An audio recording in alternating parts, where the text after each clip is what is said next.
too. You ask great questions. You have great ideas. You've been working with me for a while, so you know. Does my face look weird because of the light?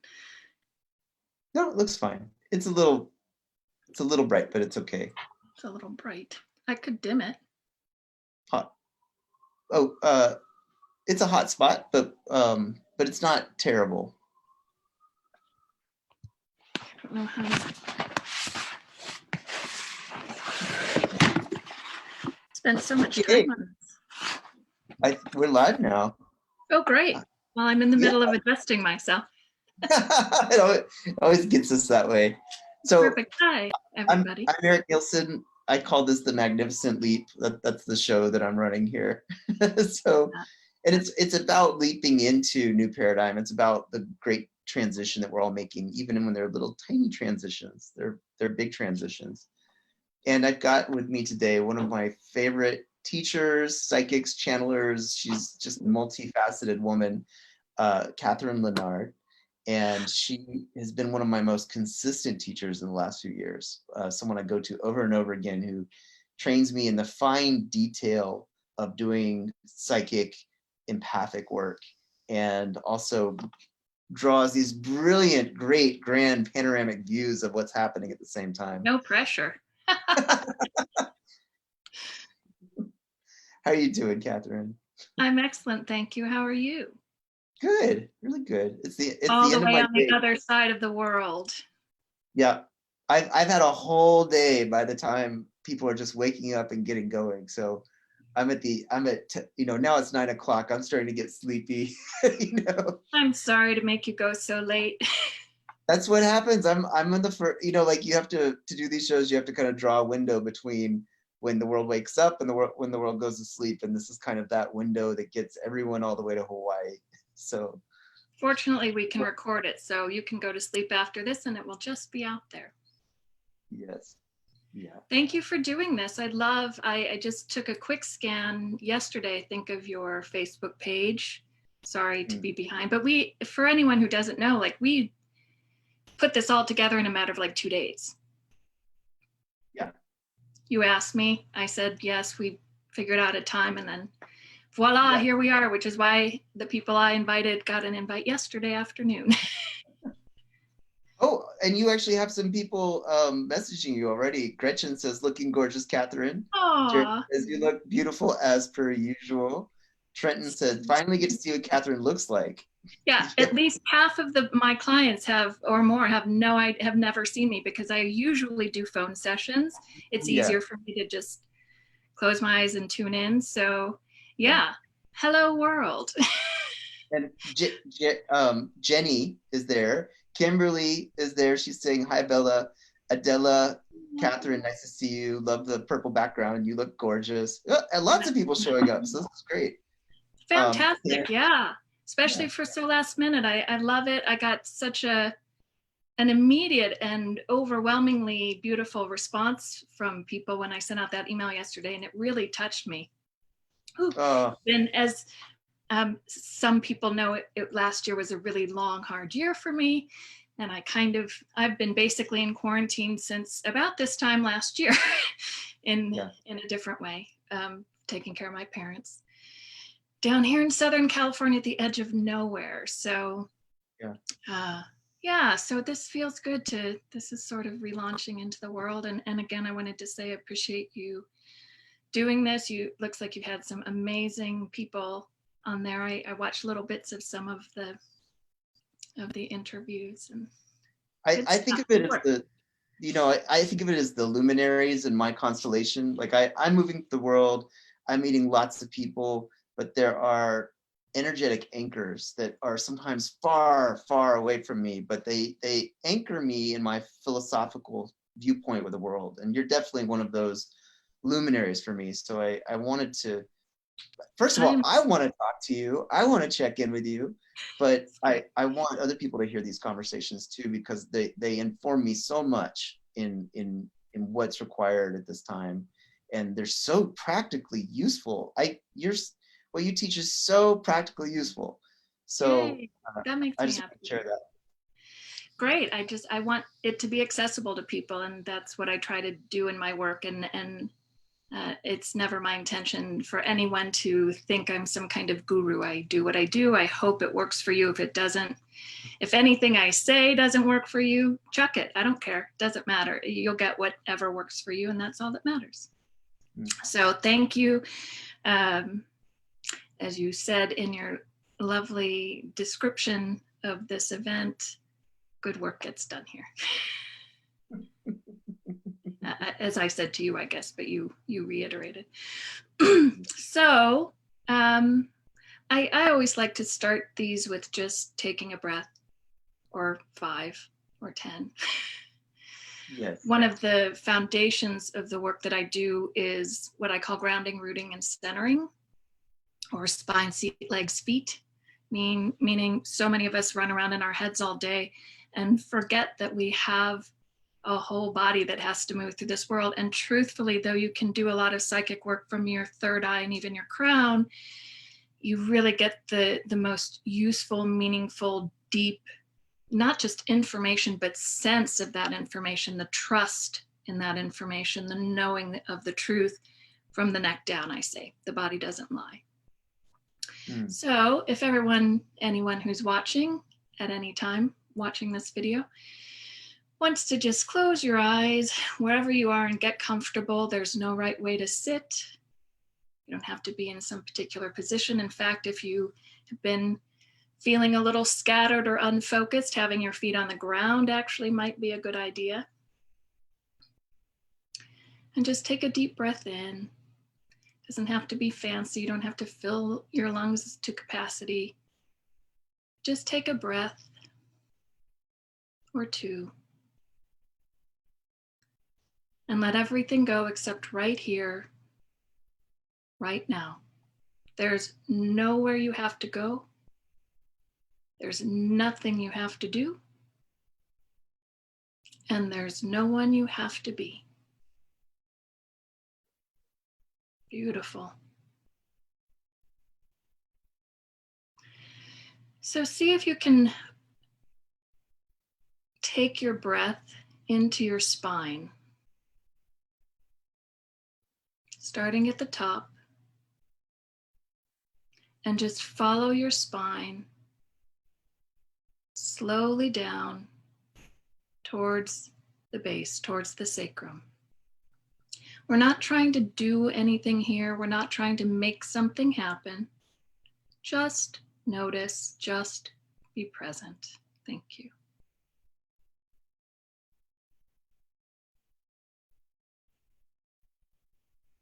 Wonderful. And allow your energy to fill your pelvic bowl.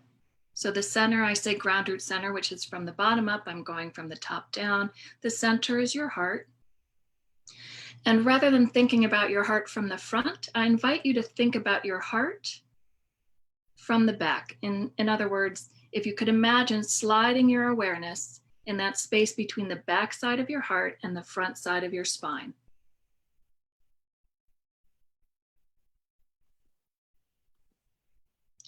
Excellent.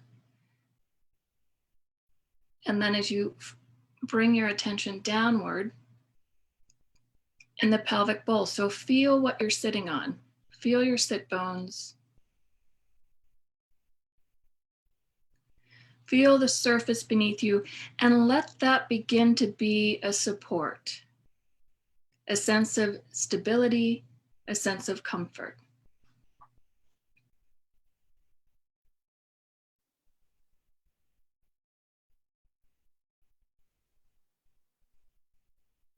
Wonderful. And then let your awareness travel even further through your hips. So think of bringing the energy down, perhaps through the crown and all the way down through the core of your body along the spine. You can fill up the whole body, but keep your focus on the spine, through the pelvic bowl, through the hips, down through the thighs, knees, legs,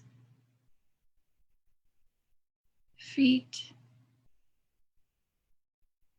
And then really feel your feet on the ground, or if they're not on the ground, depending on how you're sitting, imagine them on the ground, what you want to feel. is that sense of connectedness. Earth, Mother Earth, is an energy body, and you want to be able to tap into that energy.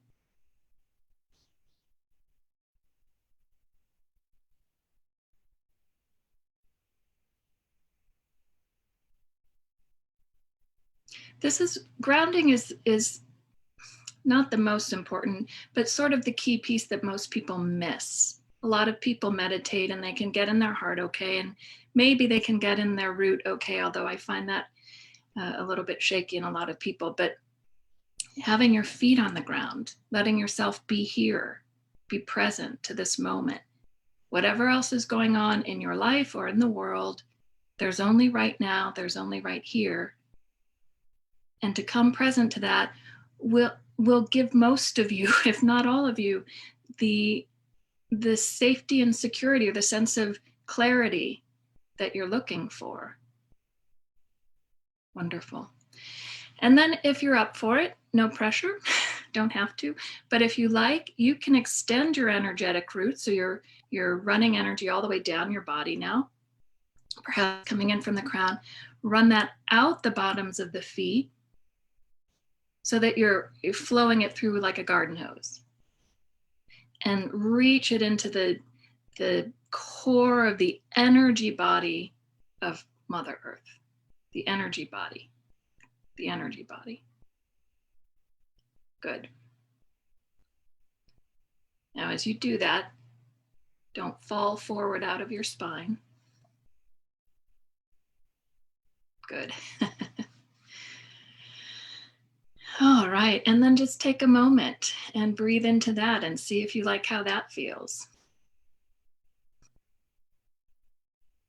Now, there's no particularly right or wrong way to do this. Normally, I would start at the ground and come up, but since so many people seem to buzz in their heads, thought it might be easier to come down. The bottom line is that you get to that place where you're feeling yourself present in your body from the neck down. How you get there is not so important. There are so many ways to do it. So don't take this as gospel, just an option, another tool in your tool belt. Wonderful. All right. Welcome, everybody.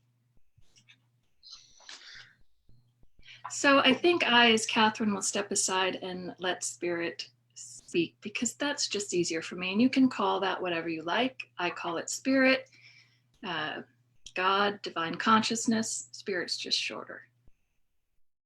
I also wanted to invite, while we're going through this, if people who are listening live have any questions that they would like me to ask Catherine, to go ahead and type it in the chat, and I will try to get the questions to you when I can. All right, we love questions. We love answering questions, and so happy to be here. Again, it's been a long time since we've been able to do a group for mostly energetic reasons, location and otherwise. So here we are. Where to begin? So many questions people have already in their heads. Perhaps the most forward question is really, what is going on here, and what does this all mean? First of all, let us be clear about a couple of things for those that may not know this work through Catherine. We work as divine consciousness. It's not a guide, a guardian. It's just collective divine consciousness, not ego consciousness, divine consciousness. Ego consciousness is a reflection or an extension, or let's say an expression of divine consciousness, not exactly separate, created by. And so when we talk about the soul, which we will probably talk about at some point here, think of that as divine consciousness. It's easy through the human mind or brain to see individuals, to think of the individual soul, but really every soul is just expressing an aspect of divine consciousness, but every soul is all of divine consciousness, not a piece of it, not an aspect of it, but all of it. Just take a moment with that. It's not a piece of divine consciousness. Your soul is all of divine consciousness, just appearing to be in this individual form. Better. Okay, One more very important thing for everyone to understand: the soul does not evolve. The soul does not evolve. The soul is divine consciousness. It is already all that is. There's nothing for it to evolve into. And you are most certainly not here to experience pain or suffering or to learn lessons the hard way, since you're not here to learn lessons at all. It's not meant to be a difficult time, particularly for the healers that we work with. And for the most part, that's who we work with. And if you wonder if you're a healer, if you're here, you are in some form. It's not a job title. Being a healer is not a job title. It's not what you do. It's who you are. It's the awareness that you're capable of having of your own divinity. Good. All right. It feels like there's a question that might like to come in right now. Eric? Oh, from me? Well, the first one would be, you speak in all the work that I've done with you, you speak a lot about you kind of reference it as the new paradigm, which is the changing of the times. And in some ways, it almost sounds to me like the very structure, or the very structure of the giant video game that we might all find ourselves in is morphing. The rules are changing. The way we navigate it is different. And I wonder if you might be able to go into that a little bit. And in some ways, much of the work you've done up to this point has been very useful, but also in preparation for what was a steady change. And all of a sudden we've gone exponentially changing. You know, things have changed in weeks that seemed like they wouldn't change in a decade. So Right. I would love for you to talk about what you mean by the new paradigm and what you see happening right now. Okay, we call it new dimension. Doesn't matter. It's not a correction. It's just to differentiate from what we then call old paradigm. So old paradigm would be the consciousness, the ego consciousness that everybody who was born prior to 2012 probably was born into. It's important that we emphasize that there is no hierarchy, because all souls are divine consciousness. It's not that new dimension is better than old paradigm. It's just a different way for the soul to express itself. So old paradigm, we're going to use what we really call ego terminology here, because it's not how divine consciousness conceives of things. But for the sake of people with ego minds watching, old paradigm was created by God, for God, to experience God as not God. We don't have karma in the way people think about it, that you did this in one lifetime and now you will pay for it or benefit from it even in the next lifetime. You will always benefit from it. It's always forward motion. New dimension was, for lack of a better word for ego consciousness, an experiment to see if we could birth a reality out of an existing reality. Because let's face it, typically, if divine consciousness wants to create a reality, poof, it exists. So if you want to think of it in ego terms, new dimension could be best described as a reality that now exists. It started actually far before 2012, more around 1987, 88. And it didn't really get fully realized until closer to 2016, 17. So, but 2012 is the official birth date, if you want to go there, December 21, right? So where new dimension sits roughly, or ideally, roughly, is between old paradigm consciousness and what many people might call an angelic realm. So it's a level of awareness that hybridizes between no real true awareness or ability to experience yourself as divine consciousness, and full realization of yourself as divine consciousness. So the challenges for those in new dimension, they really, because we're still we're going to use the word contracted with or overlaying old paradigm, that you have to be able to walk in both worlds. You have to be able to interface with the consciousness you were conditioned into, Mhm. while at the same time you're realizing, oh wait, this isn't who I am. So that's where we place new dimension. Again, emphasizing not a hierarchy. You're not more advanced because you're a new dimension. You just have the dimension is created to have a greater capacity for awareness of your divine self. Mm.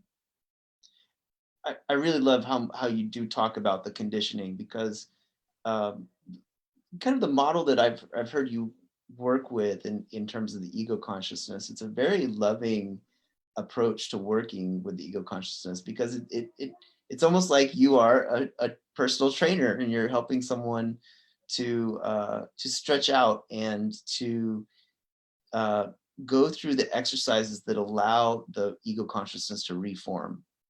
And in its reformation, it's it's able to hold that new information stream, and it's also able to hold that new ability that comes with tapping into that information stream. Well, that speaks honestly as much to who you are as an audience as who we are as divine consciousness, because we're the same across all dimensions, all realities, of which there are many. Mhm. And the truths are always the same, even if you go back to the old texts, religious texts in old paradigm. If you take the man-made connotations out of them, if you take the interpretations out of them and get underneath, the truth is the same. It always has been, it always will be, and it never changes, because divine consciousness and souls don't evolve. We're already all that is. This is just, we call it a playground. You could call it a video game, but in most video games, you can lose, and here you can't. You can't lose, you can't fail. There's no such thing. You even, and this is hard for a lot of people, even the ones we work with individually, to understand, you can't even make a mistake. Your soul creates your ego. There is nothing in ego consciousness that is capable of opposing divine will. There is nothing and never will be anything. It's not like a reality of machines that have taken over the world, like in one of those films.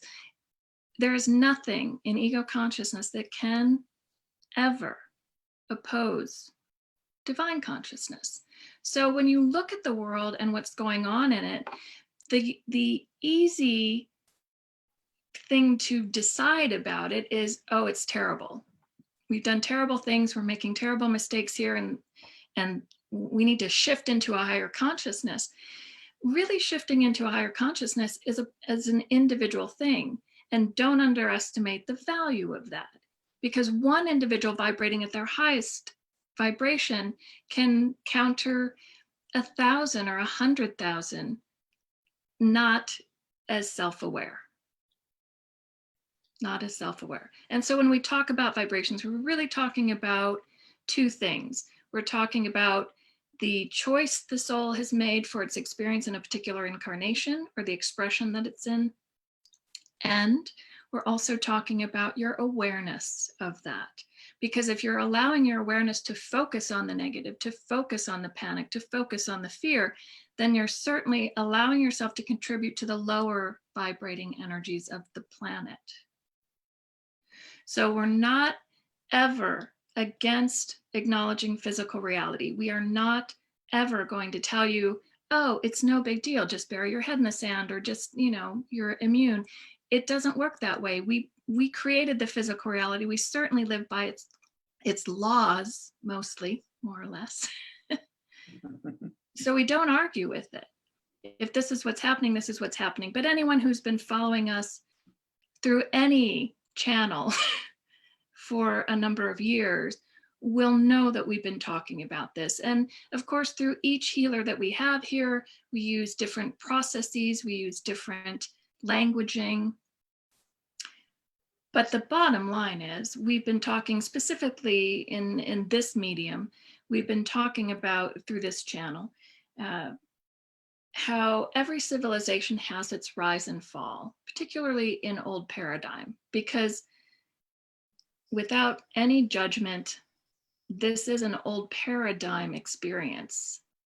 It is not meant for new dimension. It's meant for old paradigm. And the reason is to shift the consciousness. Now, most people would like to think it's to raise the consciousness, but we're already all divine. So it isn't really to raise a consciousness, it's to shift it, which means some people in old paradigm will raise their level of awareness and many will not. That's the reality. But if you keep going along thinking that you need to fix old paradigm, that there's something wrong with that, then you don't understand divine consciousness yet. But you will. So as you start to tune in, maybe the first question would be, if this is a playground, what equips people to be excellent playmates? Like what allows people to really play? And we'll start there. Great question. To enjoy the game, to really enjoy the play. And that doesn't mean to laugh when things are sad. It doesn't mean that you have to be in a constant state of bliss. It's to accept the reality and find your own greatest individual expression of joy. Because what we want to be doing in New Dimension is allowing that higher vibration that you're capable of. There is destiny, but there's also free will.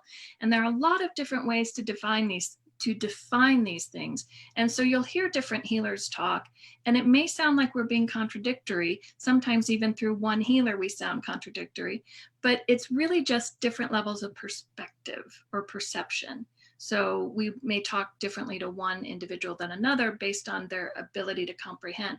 But really what New Dimension permits is a level of comprehension of all of these things that we're talking about. It's a level of comprehension. It's a level of awareness or perception that if you feel called to take action during a time like this in your heart and your soul, when you're grounded, rooted, centered, and if something in you calls to that, by all means, follow that. But we want to talk today a little bit about this idea of acts of service and what that means for healers. Because most healers do think it means, oh, there's a crisis, I need to go out and do something. And again, if you feel called from your grounded, rooted, centered core, then that is your calling, go do it. But if you don't, then that's not your job. It's not what you're here for, and it's not the way that you can best contribute. Because basically there are two states of being or awareness. State of being is divine. That's all there is. So there are two states of awareness. In alignment, which is inward and aware of my divine consciousness and doing to the best of my ability what I can to be in alignment with that, and not in alignment. It's yes or no. There's no kind of sort of maybe you're in alignment or you're not in alignment. And we will never say that you're out of alignment. You can't be out of alignment. You can either be 100% in or not 100% in.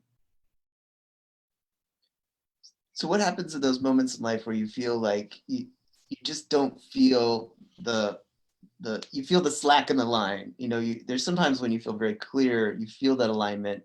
And there's sometimes when it's very obvious that something is not resonating with your being.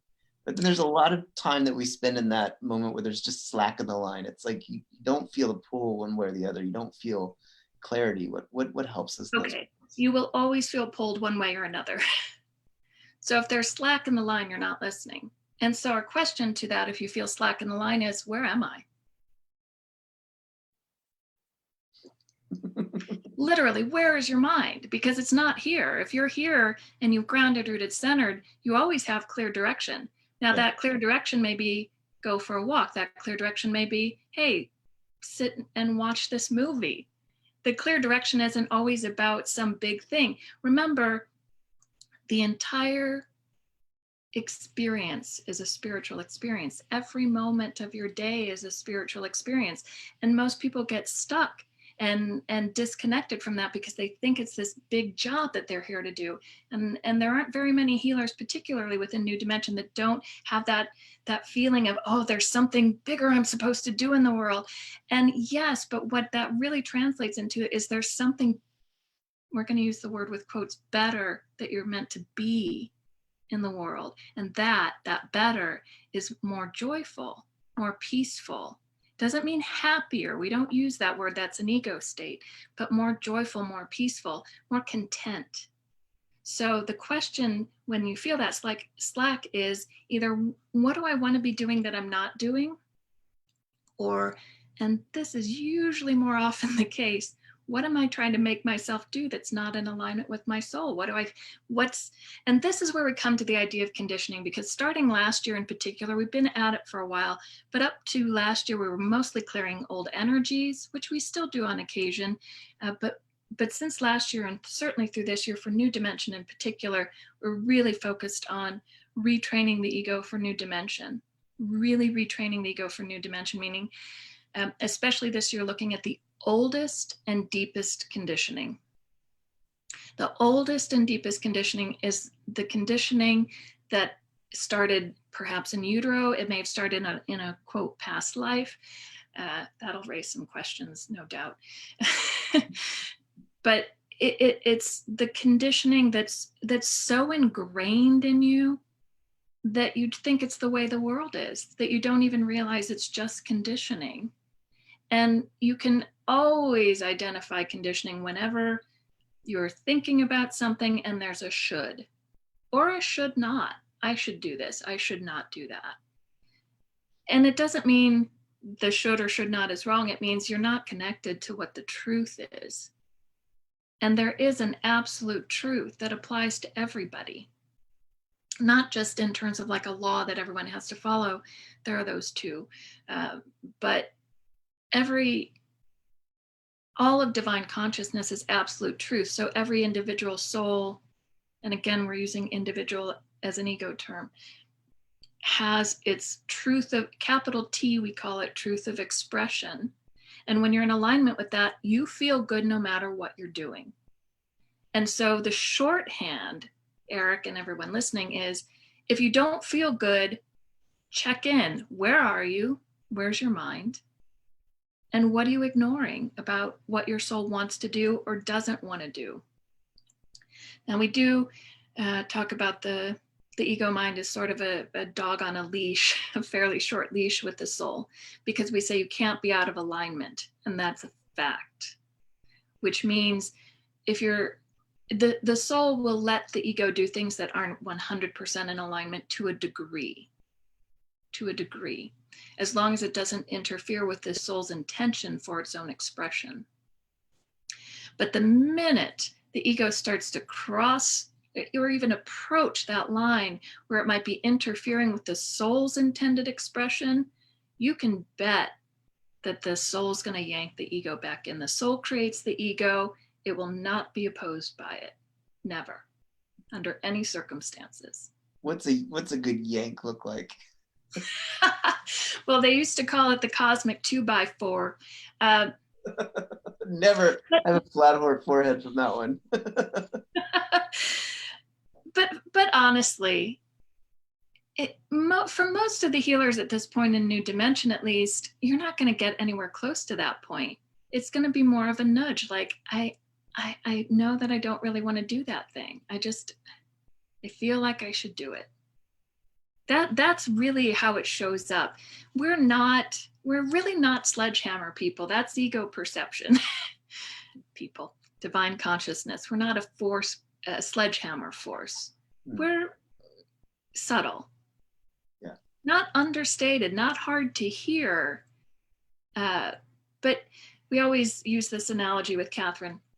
If you're standing in the way of danger, if you're standing in the street and a car is coming and you don't see it, divine consciousness is not going to scream and say, get out of the way. Divine consciousness is going to say, step aside now, firmly. And you might not even hear it like that, but it's that moment that everybody's had where you just did something without realizing why you're doing it. And then who knows, it saved your life or at least made the moment a little bit sweeter. So we always say this, the nature of being in alignment is ease and grace. It's flow. It's ease and grace. And there's a fairly reasonable margin for quote error. We say quotes because you can't make a mistake, but that's perception. And so often at this level in New Dimension, the way we tend to define free will for this level of New Dimension is the ability to perceive the truth or not. That you can't argue with your soul and you can't oppose your soul, but you can think that you are. You can think there's something wrong with you. You can think that you're broken. You can think that you need to be doing something differently. And that is what we want to fix. Because everybody is perfection.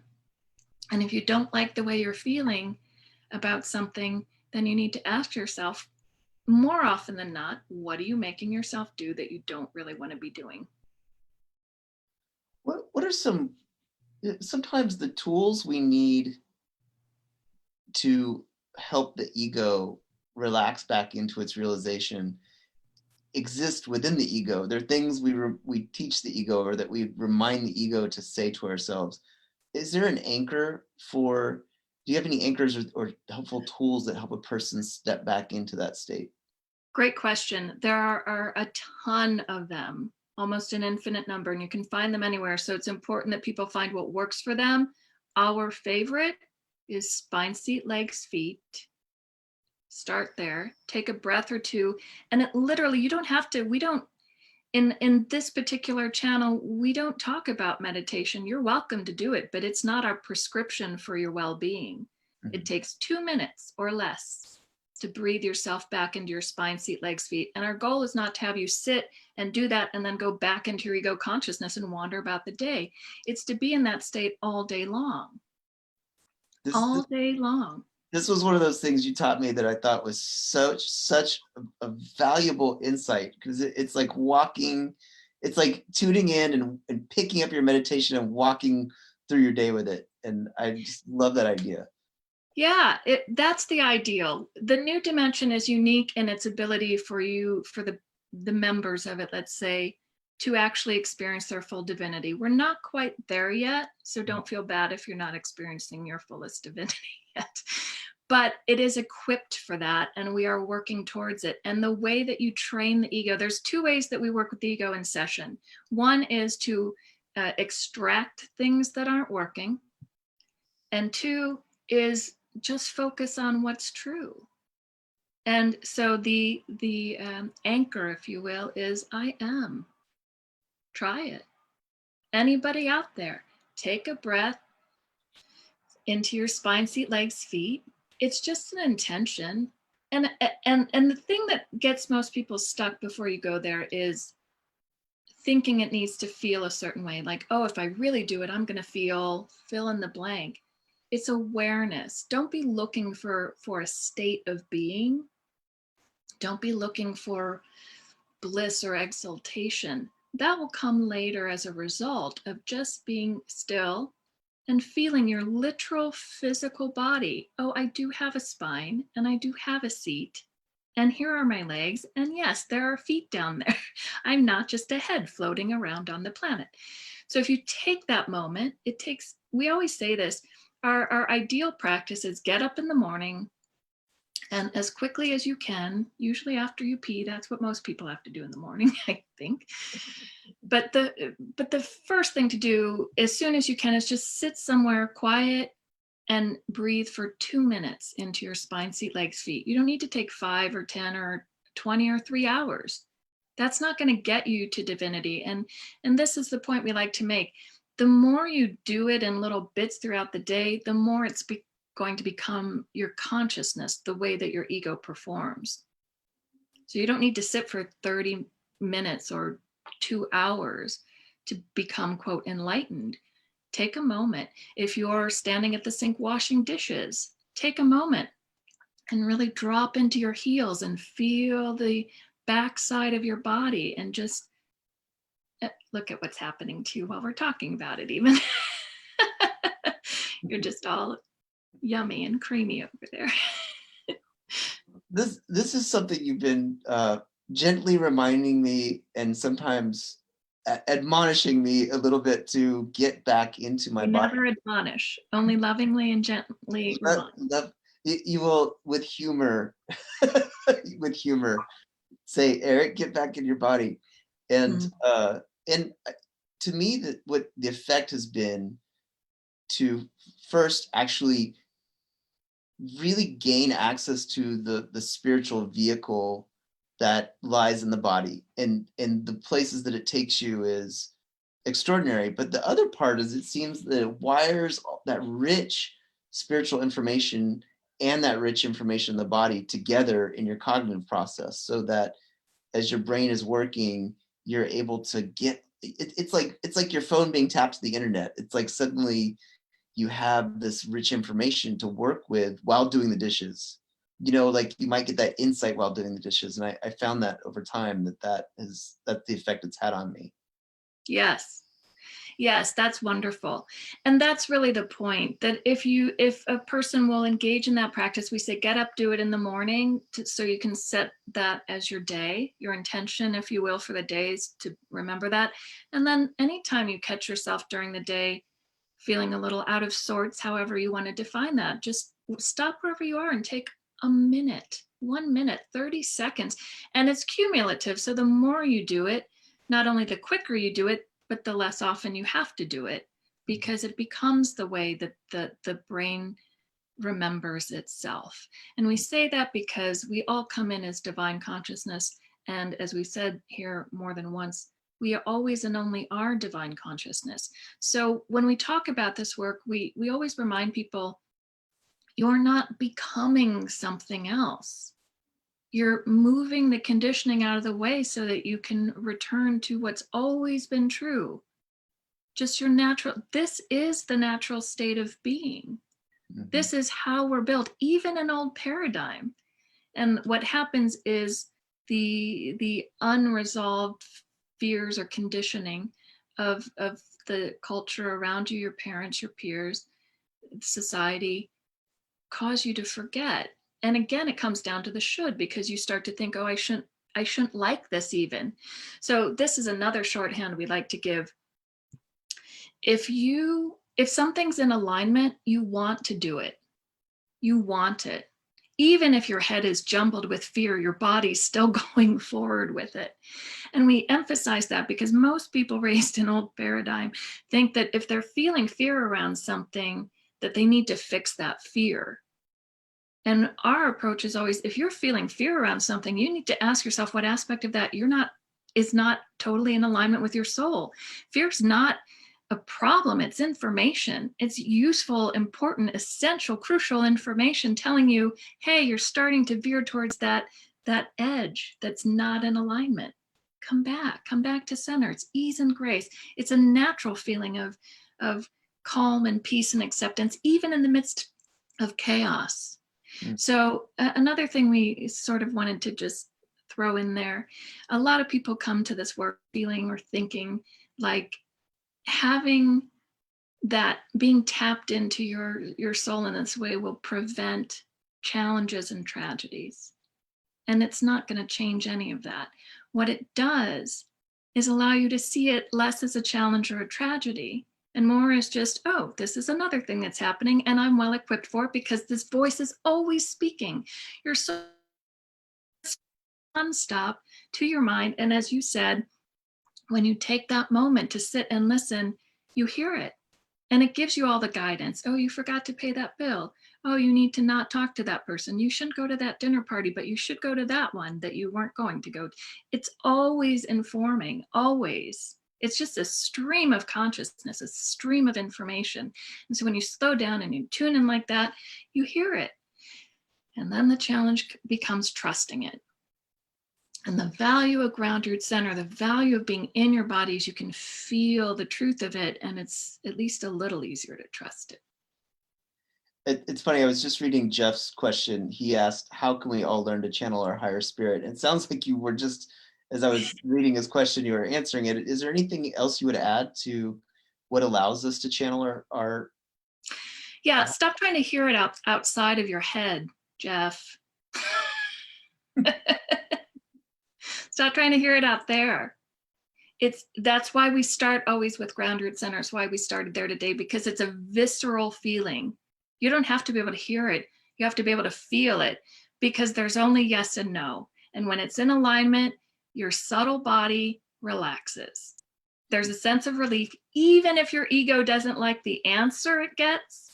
From the neck down, your body still breathes a sigh of relief. So if there's tension in your body and you're grounded, rooted, centered, that's the caveat.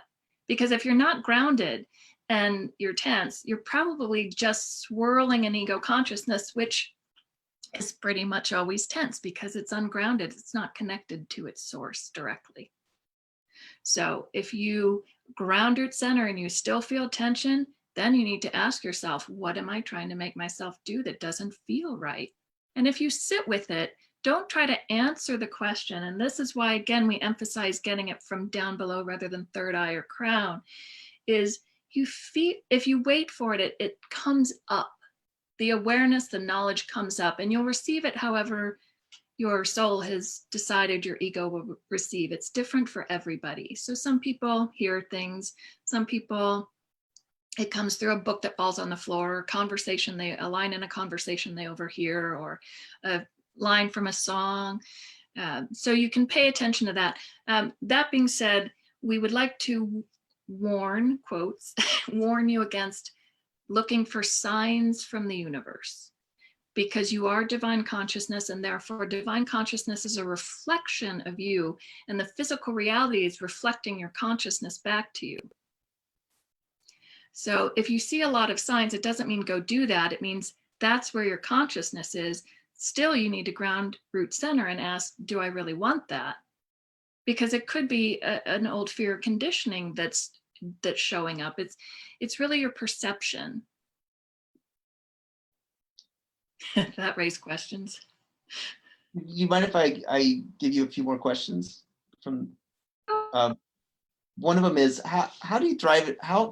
What is your advice for people who are in tight quarters with other people right now and trying to maintain your own sanity on this kind of emotional roller coaster we find ourselves on?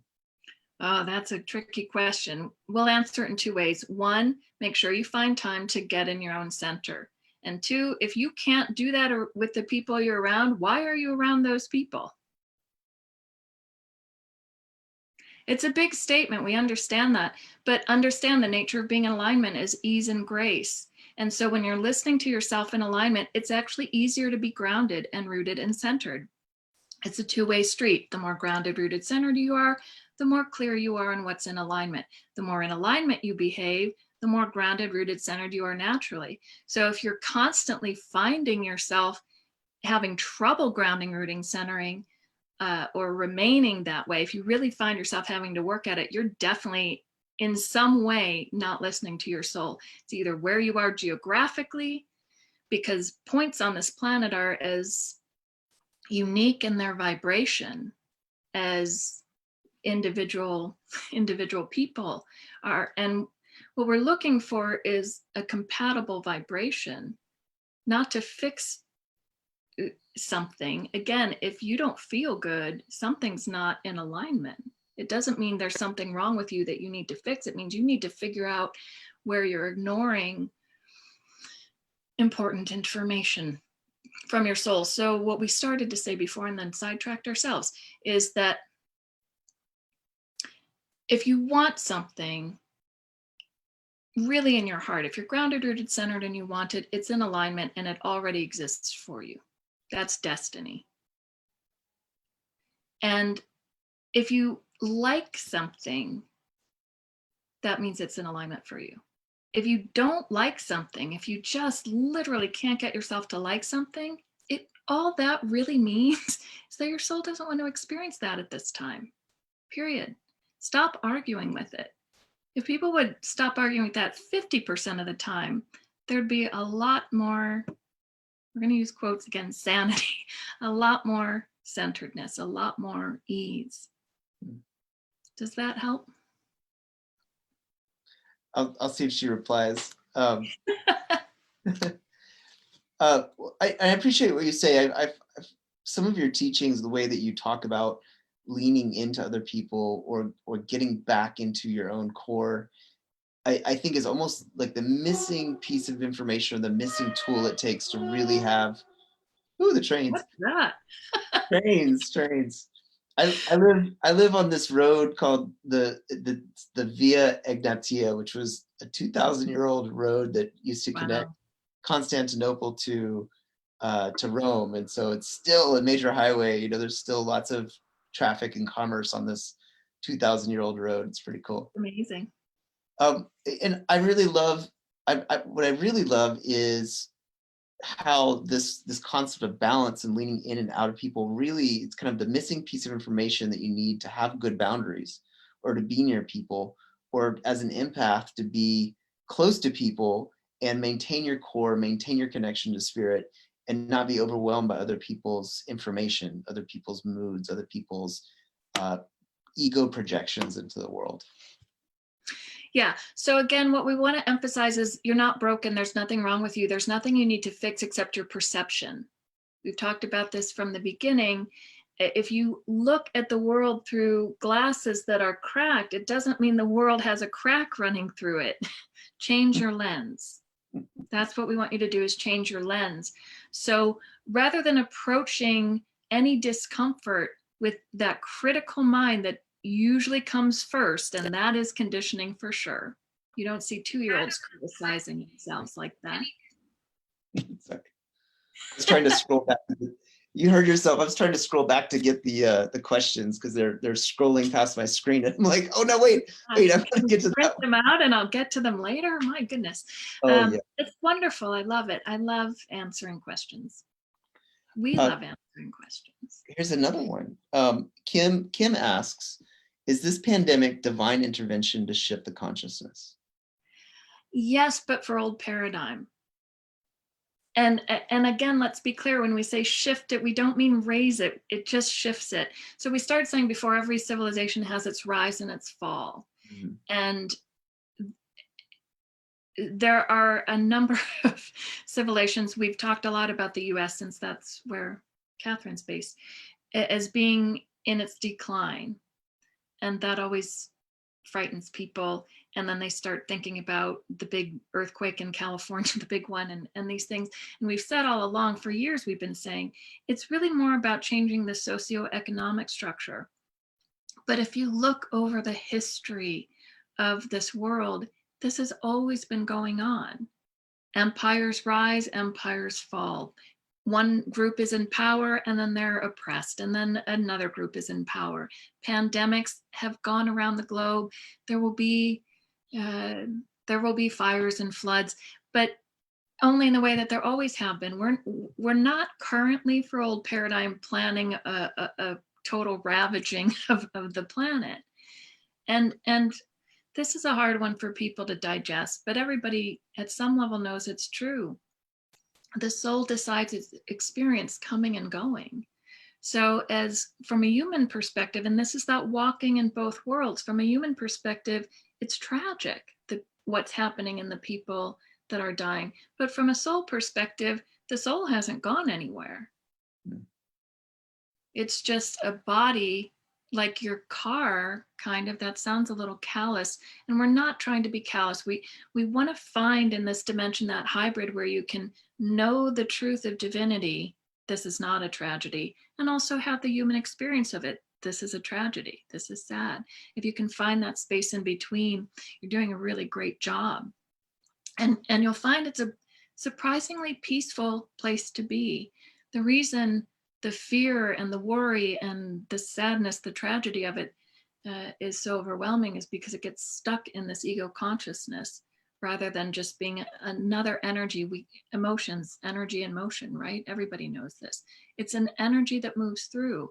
So all of the people leaving the planet now are leaving for various reasons. And to put what might be, from ego perspective, a more positive spin on that, we don't use, from our perspective, there's no good, bad, right, wrong, positive or negative. There's just what is. But to put a more ego positive spin on that, let us say this. Around 2016, we finalized the gap between old paradigm and new dimension in a way. Prior to that, if you were an old paradigm and wanted to migrate into new dimension, you could. And now the only way a soul could change its experience from old paradigm to new dimension is by getting a new body. An old paradigm body won't manage the vibration of a new dimension body, of the new dimension reality. So of all of those people leaving, not all of them But a lot of them are leaving to go on to a different dimension that they'd like to experience because they've had all of the experiences here. And that's really how we define karma. The soul will come try out everything, every expression of itself. Everyone has been a murderer and has been murdered and raped and been been rich and been poor. Every soul has had that experience. And when it's had all of them that it, quote, wants to have, when it's been expressed in all of those ways, it doesn't incarnate here. It goes on to a different dimension. Now, for those of you that are already functioning at that higher level of self-awareness, here's another perspective, which is the same perspective, again, from a different level of perception. You are all of the beings on this planet. You are all of the people right now, because the soul is all that is. You are everybody on this planet and everybody not on this planet. You are all divine consciousness. So if you think of it more like prisms, a prism dividing light into seemingly separate rays, that's really a more accurate way, if you will, to look at what everyone on this planet is. So you are everybody in a different spot on the time-space continuum. You're not one person that's reincarnated. You're everybody in all realities right now. So I read there was a really fantastic physics theory, and I wish I remember the name of it, but it basically said that all particles share the same electron, which I thought is an apt metaphor for what you're describing, and that we have this differentiated part of ourselves, but there's definitely, when we go inside, we definitely link into everything. I wondered if I could hop to different facets of a hologram at some time. You could, you won't, because why would you? We're all that is. One individual is all individuals. So you could, and this is what we often do in the work, you can, if you want to, and anyone in New Dimension could technically do this. You could jump into anyone else's consciousness and feel yourself as that person. You wouldn't. Why would you do that? You're here, that's already available, and if you want to look at it, we talk about time as vertical rather than chronological horizontal. That was you in a different vibration anyway. So why would you go back to that vibration, again, making the vertical kind of chronological? Your soul created you as you are for this experience. It's already done the other experiences, or will do them vertically in a different vibrational field. So yeah, you could experience yourself anywhere in all of the universe, not just old paradigm or new dimension. You can go to any reality you want to, because you're already in every reality. So question for you, we're at an hour. I can go on. There's enough questions to actually keep answering if you feel like it. Do you have the time? Let's go a little further. We're not quite done yet. Okay, great. I have plenty of time. So by the way, Stephanie, you asked that question about being with other people. She said that your answer helped. She said that she's in a unique situation and that she sees her partner X derailing, and it's hard to watch while maintaining her own sanity as well. And as humans, we want to help and fix and be supportive. Yes, and the way to do that is to recognize that everybody is divine and their journey is not by accident. So what is derailing to you is necessary for them. It's part of their soul's intention for its expression. So two things. Your soul creates your ego. If you don't like something, you can't make yourself like it. If you don't like it, as we said before, it means it's not in alignment for your soul's intention. So in a case like that, the question is, do I want to live with it? Because there is enough free will that if it's not forcing your soul out of its own expression, it's not going to be forbidden. It's not going to be forbidden. So ask yourself if you like it, if it makes you feel good. And if it's, a client gave us this a while ago, Shannon Morse, shout out.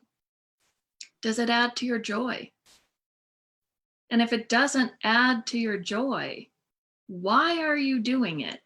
everybody who wants to be of service on this planet or be of help, the way that you can help is by adding to the highest vibration possible. And that is by living in your joy. It's not a selfish act. It's not a head joy. It's a physical from the neck down. I'm content and I feel good and I can, in the middle of this chaos, smile. If anybody's having babies now, you can see the babies are still laughing.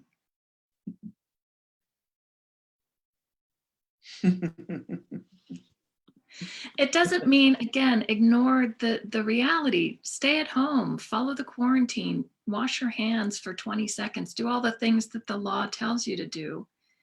The physical laws of the reality tell you to do, because we created that reality and those laws are valid. But don't let it cause you to think this is all that is. And by the way, this will pass. This is not the permanent future, even of old paradigm. This is just a temporary thing, and it may be a bit longer than some people like, but it will be done. And you will be surprised with the alacrity at which a large percentage of the population goes back to being just like they were before. Try not to be disappointed. There's a lot of focus on yourself. That's the bottom line, is focus on yourself and do your best to live your life in accord with this question. Does this add to my joy? Yeah. My deep felt in my viscera joy. And if the answer is no, why are you doing it? And that's when we come to conditioning. That's where conditioning gets stuck. And understand, with conditioning, we're talking about an unconscious or subconscious mind that is the vast majority of the mind.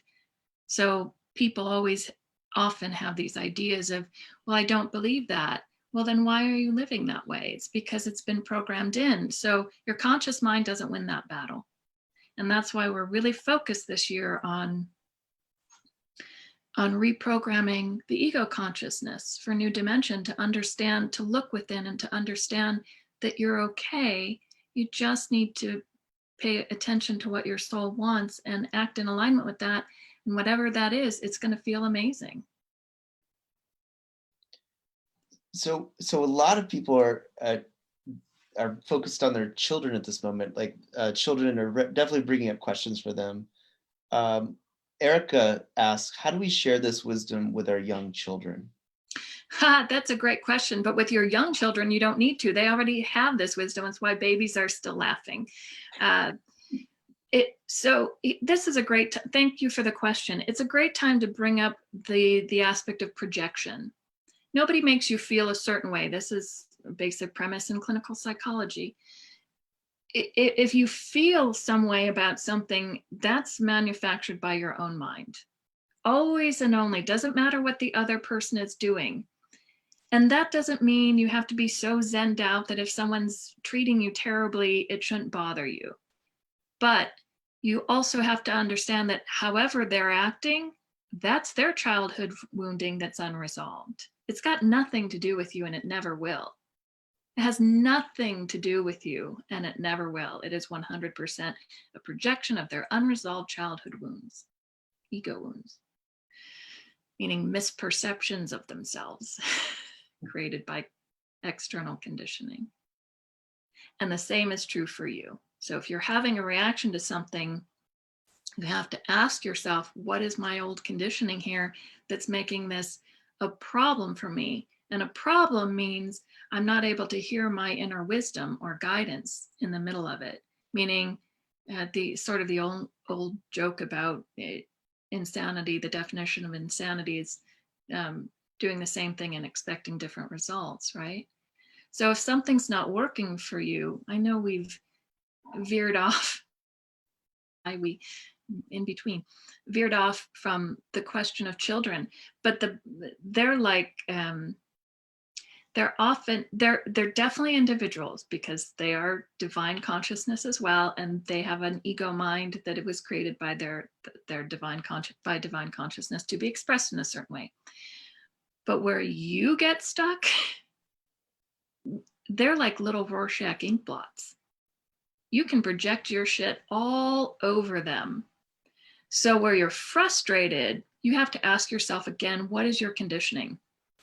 The truth is 9 times out of 10, particularly with mothers, but also with fathers, when they come to this work, it's either the way that they've experienced their parents, or the fear that it all comes down to the same, the fear that they're not doing it right. And let us tell you something, you can't break your kid.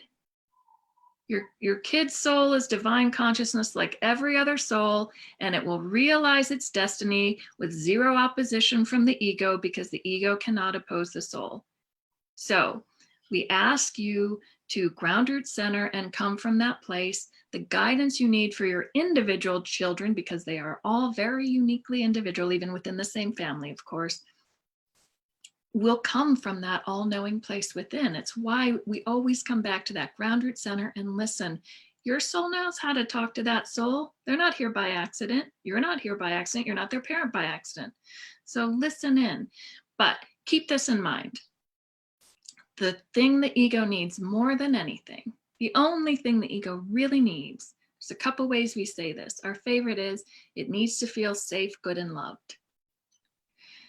Another way to say that exact same thing is it needs to feel seen and heard and like it matters.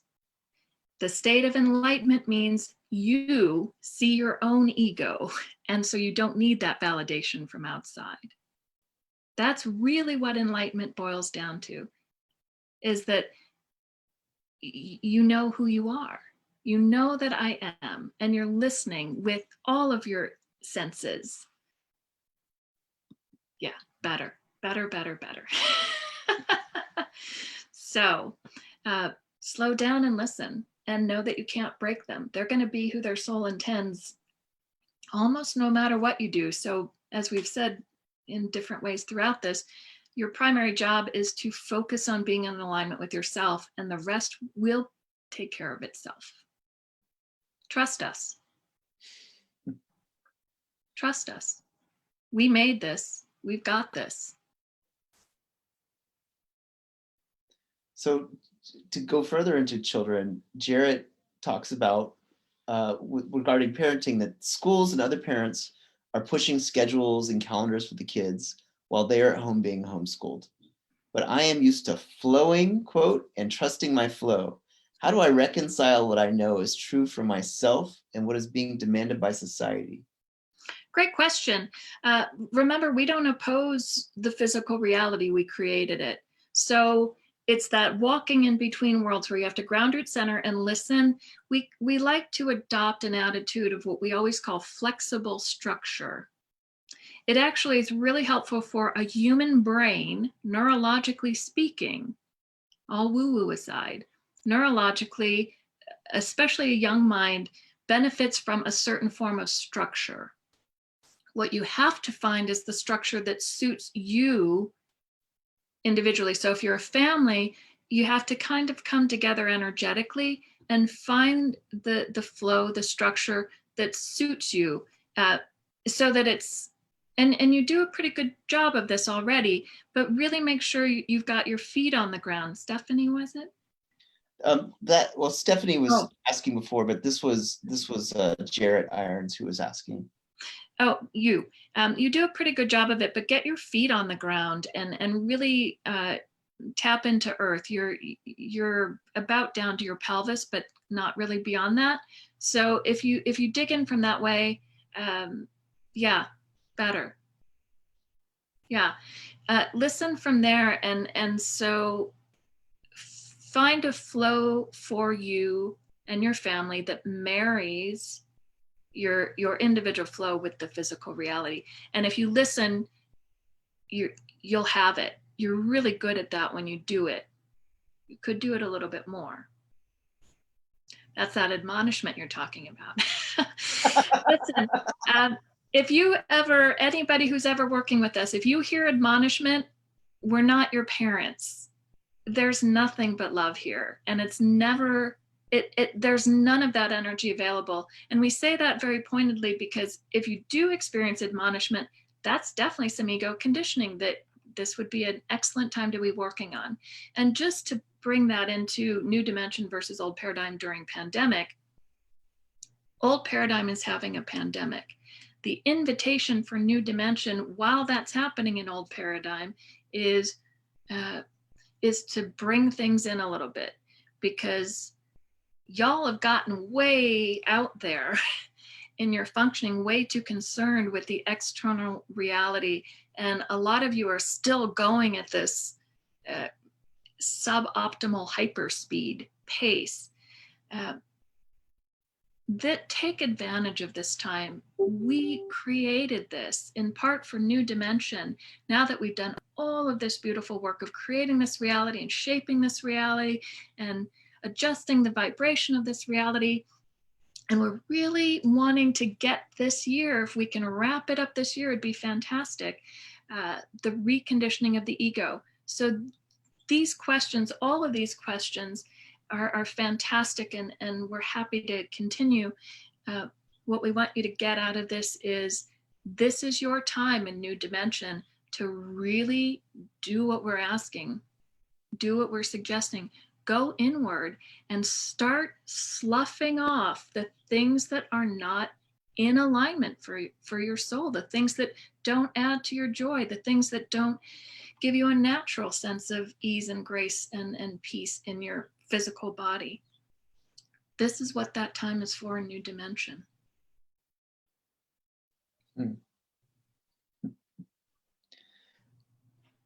Lots of people are saying things like level up, powerful wisdom here, purple heart, purple heart, purple heart. Erica said thank you. Richard, one of my dear friends, he says, I love her. Oh, thank you. And he has a very real world, external world question to ask. And what's your viewpoint on, it's a time of a lot of conspiracy theories, fears, people warning each other of all types of things on the internet. And he asks about your view on vaccinations in children and the virus. How does a person navigate? It's a great question. There's a lot of debate on this, and it is a free will dimension, so we won't tell you what to do. We will simply say the truth about it, which is everything here is created by divine consciousness, including vaccines. They may be man-made, but someone channeled that shit. And that knowledge always comes from divine consciousness, no matter what it is, and no matter whether it's something used for good or something used for not good. The information is neutral. We give neutral information. We give truth. And then how the human mind twists it based on its conditioning or the soul's intention for itself in a lifetime, that's the reality. So we would say, if your law requires you to get a vaccine, then do so without fear. The two lowest vibrations you can be in, and they're similar, are fear and shame. Shame is the worst, because that's what you do to yourself. So check in with yourself. But we do not argue the laws of physical reality. We created it. So if your law requires you to get a vaccine, you're going to be okay. Go into it with knowledge and awareness and acceptance, grounded, rooted, and centered, and not with fear. And if your law does not require you to get a vaccine, ground, root, center, and ask your inner wisdom. In general, we don't need them in New Dimension. We're not vulnerable to illnesses in that same way, but that doesn't mean you shouldn't get one, because it's not going to hurt you.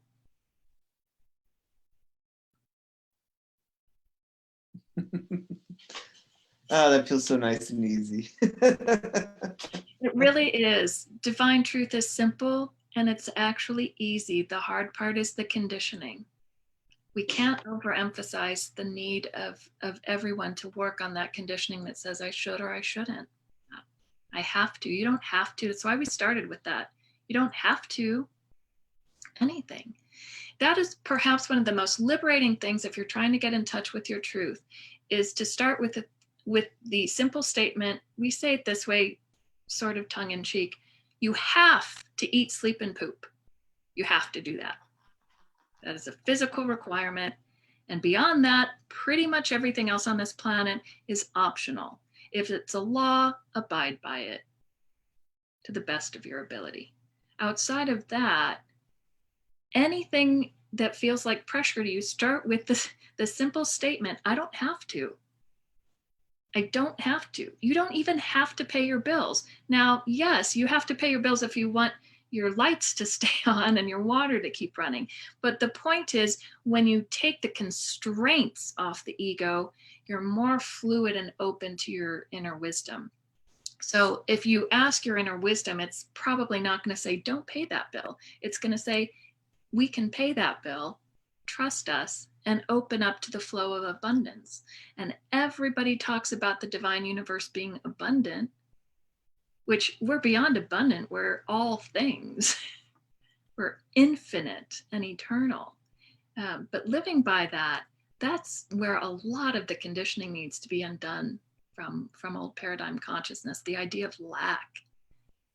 Not enough, not enough, not enough.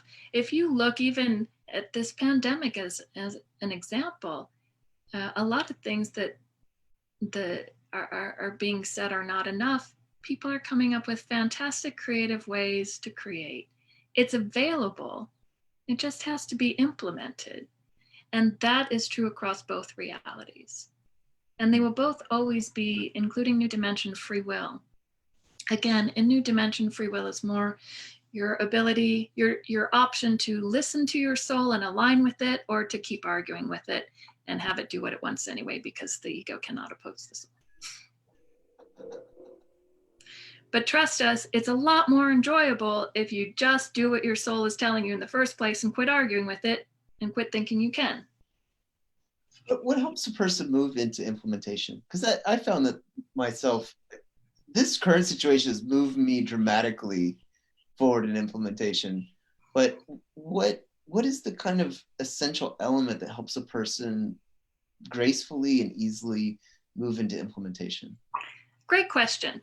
And to that, we're going to turn to basic clinical psychology, neurology, human neurology. And that is the brain works on reward. It works on a reward system. It doesn't work well on a punishment. And everybody out there listening is absolutely 100% guilty of punishing themselves when they don't do the things the way they want to, or the things that they like. Everybody does it. Everybody does it. And it does not work. It's the worst of the conditioning, which is why we say shame is the worst of the conditioning, guilt and shame, because that's exactly what that is. We are by nature unconditional love. So, borrowing from clinical psychology, if you want to institute a new behavior, every time you do it the way you like, just say, oh, I'm awesome. Take a moment to feel how good it feels. Because when you do something, if you quit focusing on all the shit you're not doing the way you want, and we are really tempering the cussing here today. That's my trademark, is getting spiritual people to cuss on live stream. Usually how we talk, we usually use the F word a lot more. We're being very mindful here. Let it rip. Everyone who's just let it rip, everyone in the audience is like, yay, finally. It's so relatable because they're feeling the same way. Nothing like a good fuck now and again in all regards. In any case, we digress. Where were we anyway? We wandered off into the F land. Richard says, I get chocolate when I'm bad. Don't do it. Yeah, reward it. Again, it comes back to the principle of the ego needs to feel seen and heard. It's the only critical thing for the ego, is to feel seen and heard and appreciated, loved, wanted, safe, good, and loved. And that's your responsibility to yourself. That's no one else's responsibility to you. Also, it's not your responsibility to anyone else. Our theme for the last year and a half has been radical self-compassion. Forget about being compassionate towards others. You're not doing it for yourselves. And if you do it for yourself, if you can implement radical self-compassion for yourself, you won't need it for others, because you won't be going through the world with anger and rage and fear. The antidote to the pain that you're in is love. And it's not part of that's action, doing things for yourself that are loving, but the real antidote is doing things that are in alignment. Doing things that are in alignment will make you feel good at all times, period. There's nothing else we can say about it.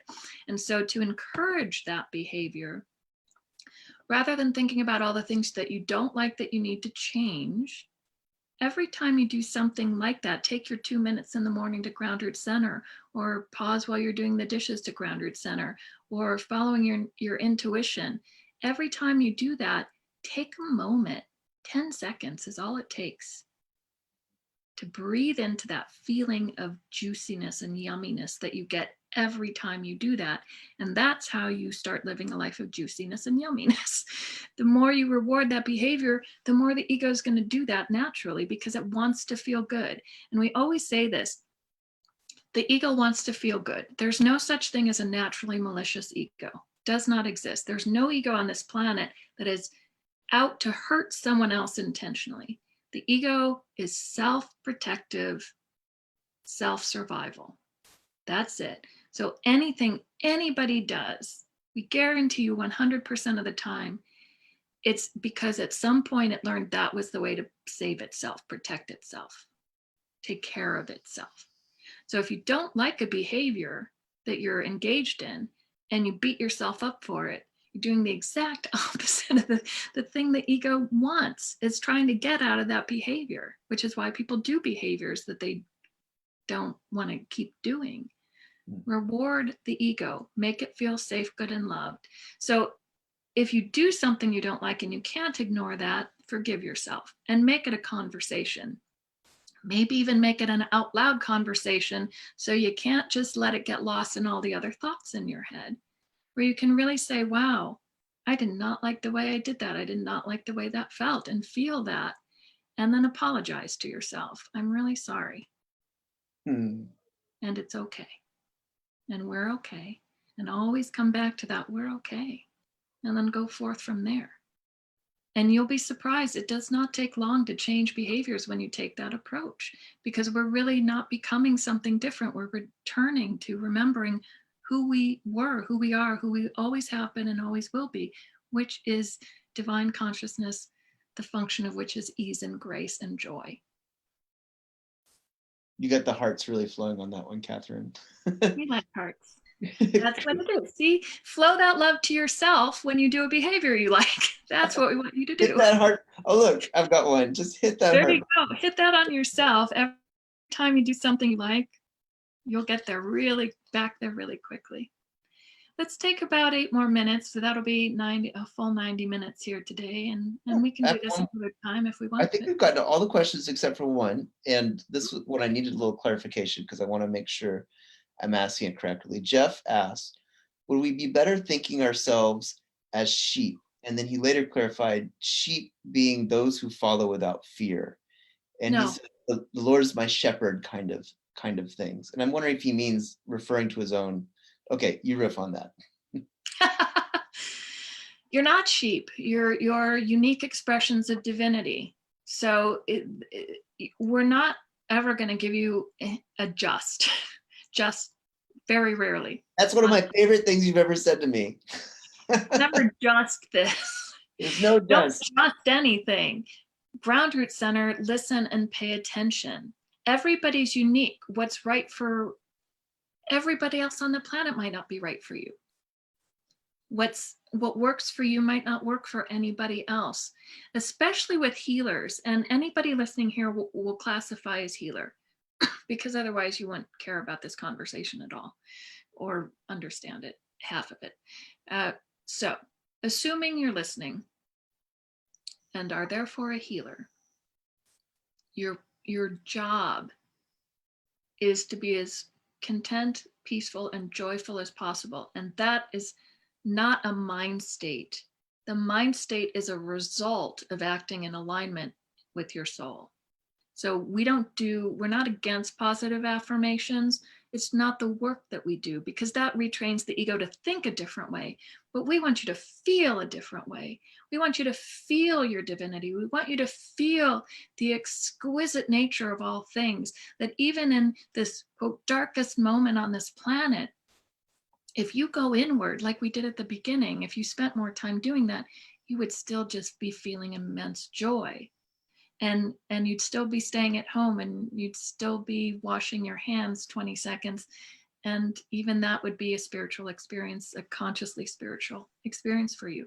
So you're not sheep. And every healer in New Dimension is here to, how do we say it? We're going to say it like this, always with quotes, to transmit a particular vibration at a particular level. And you may not know the people that you're here to impact. You may never even meet most of them. It's all about you. It's all about tuning inward, grounding, rooting, centering. It cannot be overemphasized, the need to be in your body so you can viscerally feel if you're in alignment or not.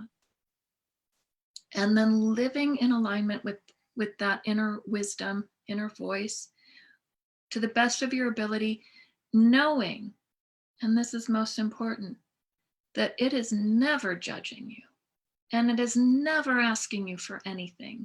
It is only offering you. Your soul doesn't want anything from your ego. Divine consciousness doesn't need anything from your ego.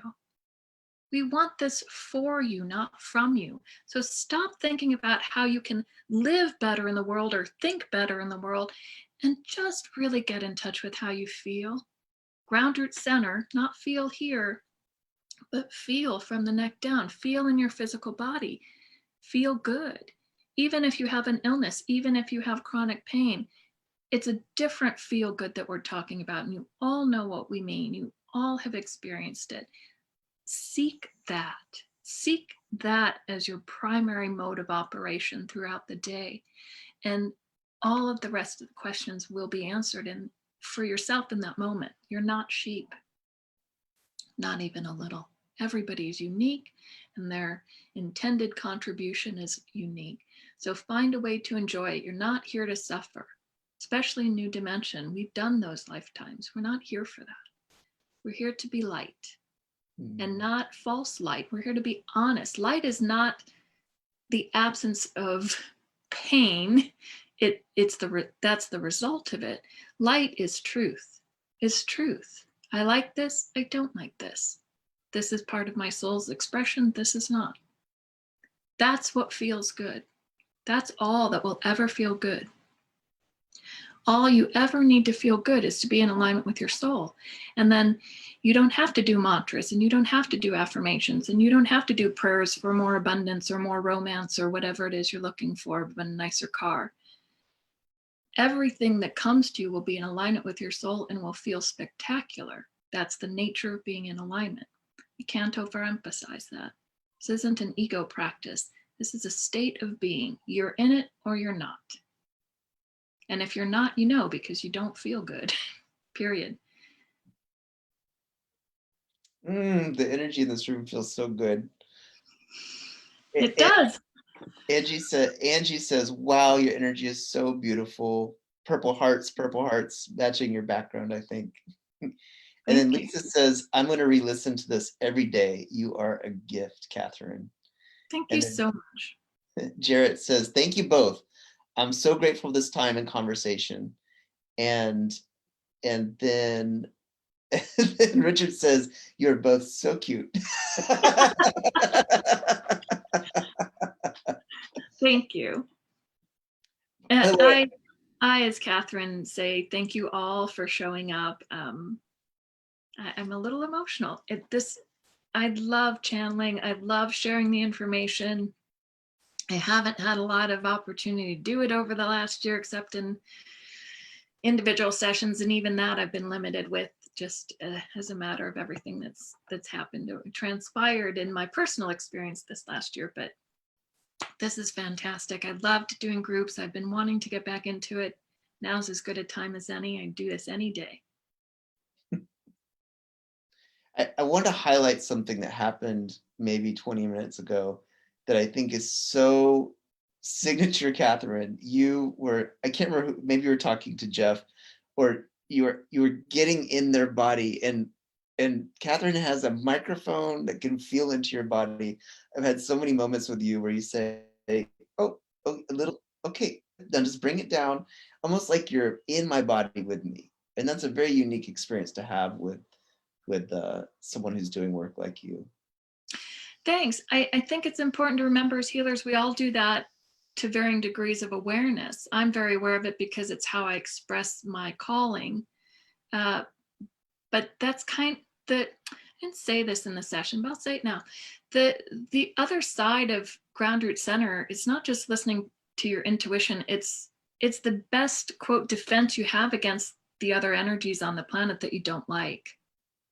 So we're all connected. We're all energy beings. That's fact. And being grounded, rooted, centered, and being able to being grounded, rooted, centered provides a buffer so that we can tune into someone. I can be 100% in your experience and not lose myself in that. Yeah. So I've used the same technique. This technique is wonderful. It's helped me so much in working with my clients, because as you get more connected to that inner flow, that inner center of your being, you can stand so much closer to other people because you're in so much less danger of being empathically and energetically close. And it's not just using in healing situations. This is a fabulous tool to use erotically in bed as well, because in great. being so connected to the self, you can really feel safely all the reverberations that happen in someone, either when you're with them in their sorrow, when you're with them in their joy, when you're with them in their excitement. It's a wonderful tool, and I think it's one of the core things that has made such a difference in my life. That's fantastic. I love it in that very direct physical context. And yeah, I think one of the greatest misconceptions that's come up a lot in this last couple of weeks of work is we get this idea that connecting to other people means being in their energy and thinking about what they want and thinking about what they need. But that's ego connection. We're always wrong. We're often wrong. We're right like a broken clock is right twice a day. Sometimes we land on right. But again, we're projecting through our own conditioning. So we're really seeing the world as we are, not as it is. Everybody knows that, right? But if you really want to experience connection with the people you care about, with the people who are in alignment, you connect to yourself. When I'm doing my work, I'm not going into someone else's field. I'm in mine 100%. And the more I'm in mine, the more I know exactly where everybody else is. However many people were on this call, however many people that listen, I can feel every single one of them by being in my own energy field. And it's the only way. Otherwise, I would get completely overwhelmed and crawl in a hole because it would be overwhelming. It would feel terrible. So, it comes up a lot when we're healing mother-father wounds and we have to disengage with that energy. And the ego's like, oh, but I don't want to let them go. It's like, letting them go is the only way you can be connected to them. If you're all up in their business like that, you're not close. You're enmeshed, and that's not healthy or happy. So maybe to that question someone asked a long time ago, it starts with a J. Jared, is that the name? Jared, yeah. Or even before that, how do you deal? Yeah. How do you deal with I think it was before that. How do you deal with the people that you're close to in quarantine? Get in your own energy field. And then one of two things is going to happen. The connection is going to be really easy, or you're going to realize how not in alignment it is. But that old saying, as annoyingly cliche as it is divine fact. The truth, capital T, will set you free. Only in truth can you feel true joy. So if you're lying to yourself, if you don't like the answer to something, if you don't like the truth when it comes to something, you cannot possibly be in your fullest expression of your divinity. You cannot be anywhere near the love, peace, joy, bliss, grace, ecstasy that is connection to your divinity. Okay. Well, I could go on all day, but you need to go to bed soon. Oh, I'm so alive with what's happening. But by the way, thank you everyone who showed up. This has been one of the most interactive audiences, and it makes this so much fun. So much fun. But when people are throwing hearts and asking questions, and it feels it goes from just a little conversation with the two of us to feeling like we're in a room full of people, and I love that. It's funny, I just realized I was going to try to record this for my own laptop and I didn't. And I can't see all of the things that you're seeing, all the hearts and the questions, but I can feel the presence. I can feel, I have no idea how many people are on it, but everybody that's on it, it feels amazing. We have 29 people watching right now, which is really great at the end of 90 minutes. Let me tell you, we probably have had more in the whole time. So this has been a great audience.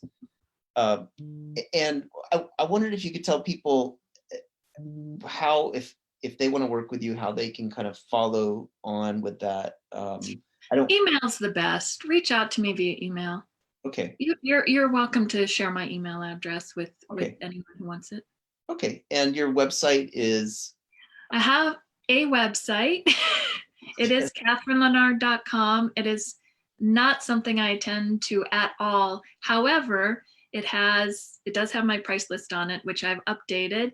And also it does have a contact page, which will reach me via email. So that's really the primary purpose of it. It's got a ridiculously way too long bio, I just realized the other day. It's not pretty, it's not fancy, but you can contact me through it. But her work is. So that's what it does. So what I'll do is if I'll send you a link to this video. It's going to be on Facebook, and then I go through a process where I take it through and put it on YouTube, but I'm working through all that right now. But you could immediately, if you go find this on Facebook, you could immediately watch it. For everyone watching now, they can go rewind and watch the whole thing from the beginning. Okay, I did see that you had others up, and if you do get it on YouTube, or if I can help you get it on YouTube, I do have people that respond that aren't on Facebook that would like to be able to see it. Great. Yeah, so that'll probably take a week.